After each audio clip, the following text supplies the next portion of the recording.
சும்மா தான் என் தங்கச்சியை கேளுனேன், அதுக்குன்னு வீட்டில் என்ன திட்டு வாங்க வைக்கிறது பூஞ்சி அழுதே காட்டி இருந்தது. சரி என்ன பண்ண சமாதானம் அவனு கேட்டேன். இன்னைக்கு சட்னி வீடியோல ஒன்ன மாதிரி நான் தான் பேச போற சொல்லிச்சு. ஐயோ சரி பேசுனே சொல்லிட்டேன். கொஞ்சோண்டு எண்ணெய் ஊத்திக்கலாம். என்னடி வாய்ஸ் இது? இப்போ எண்ணெய் சூடாவே ஆயிடுச்சு. மண்டையிலே கொஞ்சம் காஞ்ச மிளகாய் போட்டுக்கலாம். இப்போ அதை 2 வதக்கலாம். இப்போ நம்ம தட்டு எடுக்கணும், மிக்ஸி ஜார்லேயே அதை மாற்றிக்கலாம்.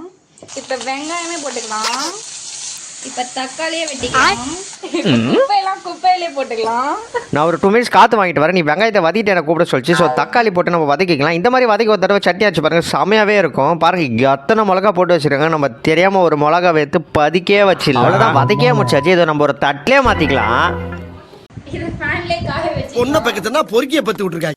அப்போ வானல எண்ணெய் ஊற்றி கருவேலை போட்டு புஃப் பண்ணிக்கலாம். மிக்ஸி ஜார்லேயே தள்ளிக்கலாம்.